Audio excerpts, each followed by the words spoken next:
आज मिरवाड़ा स्टेट में एक प्रेस वार्ता रखी गई। इसका उद्देश्य ये था, माननीय न्यायालय भोपाल बेंच ने, एनजीटी ने एक ऐतिहासिक निर्णय दिया है, जो कि बाबूलाल साहू ने एक याचिका दायर की थी होटल मिरवाड़ा स्टेट के खिलाफ। उसी के साथ साथ उसने सारे डिपार्टमेंट्स को पार्टी बनाया था, निगम, राज्य सरकार, collector, pollution board, state pollution board, आपका आर्कियोलॉजी सर्वे डिपार्टमेंट, एएसआई, केंद्रीय प्रदूषण बोर्ड, इन सबको पार्टी बनाया। उन सब ने एक मत होकर के, और हमारे जो माननीय न्यायालय ने ये आदेश जारी किया कि इसकी याचिका दुर्भावनापूर्ण, दुर्मंशा से इसने कोर्ट का समय खराब करने के लिए तथ्यों को छुपा करके और न्यायालय में ये वाद पेश करा, लेकिन यह वाद केवल और केवल प्रताड़ित करने के लिए, सामने वाले पक्ष को, पीड़ित पक्ष को प्रताड़ित करने के उद्देश्य से इसने ये केस दायर किया है, याचिका दायर की है। तो यह याचिका खारिज करने योग्य और खारिज की जाती है। उसने जो भी तथ्य, जो भी चीज़ पेश की थी, उसको माननीय न्यायालय ने जिला कलेक्टर और स्टेट पोल्यूशन बोर्ड की एक जॉइंट कमेटी बनाई थी। उस कमेटी ने यहाँ कम से कम 5 से 7 बार सर्वे किया। हमारे एक एक चीज़ों को उन्होंने बाकायदा हर चीज़ को बारीकी से जांचा, सबकी पिक्चर्स ली, वीडियो लिए, वो सारे उन्होंने माननीय न्यायालय में प्रस्तुत करे कि इनके यहाँ एसटीपी प्लांट लगा हुआ है, किसी तरह का कोई पानी अन्ना सागर में नहीं। उसके द्वारा ये आरोप लगाया गया था कि हमारा ये सबसे पहला कि अवैध निर्माण है। नंबर 2, नो कंस्ट्रक्शन जोन में है। नंबर 3, हम अन्ना सागर में अपना पानी छोड़ते हैं। नंबर 4, हमें एएसआई से तोड़ने के आदेश जारी हुए। बहुत सारे उसके आधारहीन तथ्य थे, जिसको कि सबसे पहले तो कमेटी ने खारिज किया। कमेटी ने यहाँ आकर के जब तथ्यों की जांच की, फीते से नापा, एक एक चीज़ को देखा, तो उन्होंने पाया भाई हमने एसटीपी प्लांट रखा है, सीवरेज ट्रीटमेंट प्लांट लगा रखा है, अपना वेस्ट को, गार्बेज को, गीले कचरे को निस्तारण के लिए हमने मशीन लगाई हुई है, सबसे बड़ी मशीन।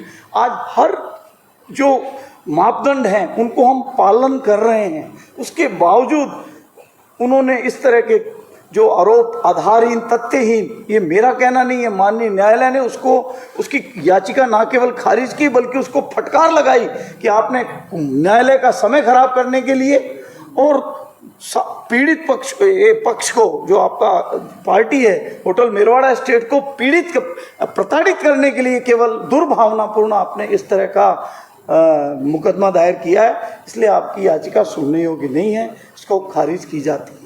तो उसको भविष्य के लिए भी चेतावनी दे डाली कि इस तरह के आधारहीन मुकदमों को लेकर के आप न्यायालय का समय खराब ना करें।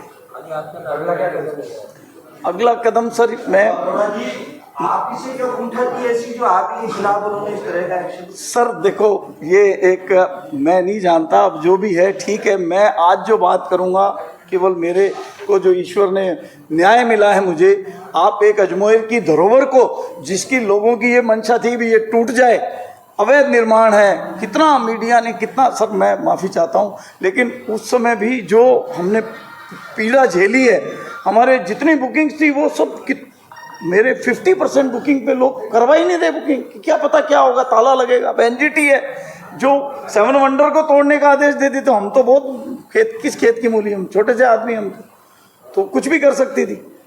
तो लेकिन सच की जीत हुई और ईश्वर ने बड़ी कृपा रखी और न्याय मिला हमें।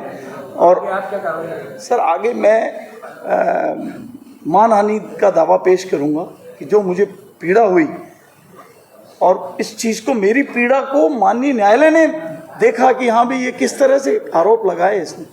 और सबसे बड़ी बात, निगम ने अपना पक्ष रखा कि साहब कोई अवैध निर्माण नहीं है, इन्होंने परमिशन ली है, नक्शे, ये सब आपका भू परिमंत्रण कराया गया, सारे पेपर लगाए, और ये सबसे बड़ी बात, नो कंस्ट्रक्शन जोन से बाहर है। ये निगम ने भी जितने डिपार्टमेंट को उसने पार्टी बनाया था, सबने अपने जवाब पेश किए।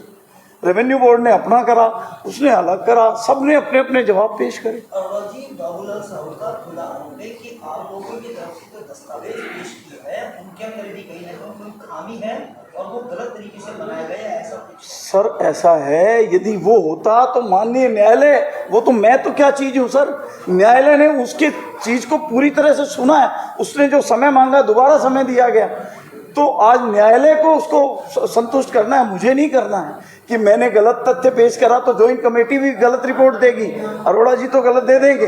ज्वाइंट कमेटी ने माना है, एक एक चीज़ को जांचा, यहाँ 5 से 7 बार विजिट करी, कलेक्टर साहब के एसडीएम मैडम थी उन्होंने, और उधर से राजस्थान पोल्यूशन बोर्ड से किशनगढ़ में जो मैडम बैठती हैं। मंशा क्या मानते हैं, क्या वजह नहीं कि इस तरह की सर बस प्रताड़ना, एक उत्पीड़न, हरेसमेंट। सर देखो वो सब चीज़ें मैं नहीं कुछ कह सकता है, तो सब आप मेरे से ज़्यादा भली भांति जानते हो इस चीज़ को। सॉरी, अब सर वो सब चीज़ें हैं हमारे पास, लेकिन मैं उसको मैं इस चीज़ को मैं लाऊंगा नहीं, मैं न्यायालय में जाऊंगा। भाई मेरे को जो मानसिक उत्पीड़न हुआ, उसकी मुझे जो हानि हुई, उसके लिए उसको करा जाए। मैं डॉक्टर सतीश अरोड़ा, प्रेसिडेंट अध्यक्ष मेरवाड़ा स्टेट। नमस्ते विजयनगर गुलाबपुरा। आज हम आपको लेकर आए हैं जहां आराम, खूबसूरती और बेहतरीन सेवा का अद्भुत संगम है। स्वागत है आपका होटल एन चांद्रा पैलेस, जो कि स्थित है near roadways, bus stand, Vijaynagar. Hotel का स्टाफ न केवल आपका स्वागत करता है, बल्कि आपकी हर जरूरत का ध्यान रखता है। साथ ही यहाँ का पार्टी हॉल आपके जन्मदिन का जश्न या किटी पार्टी के अवसरों को खास बनाता है। बजट लग्जरी 30 रूम्स, चाहे आप रात भर या लंबे समय तक रहो। यहाँ के कमरे आरामदायक तो है ही, साथ ही हर कमरों में एसी और हीटर की विशेष सुविधा भी उपलब्ध है। साथ ही होटल में ठहरने वालों के लिए रेड चिल्ली में विशेष फूड्स भी अवेलेबल हैं। साथ ही यहाँ laundry, doctor, taxi, attractive gym, TV in all rooms, parking की भी सुविधा उपलब्ध है। तो दोस्तों, जब भी आप विजयनगर में आए, होटल एन चंद्रा पैलेस में ठहरना ना भूलें।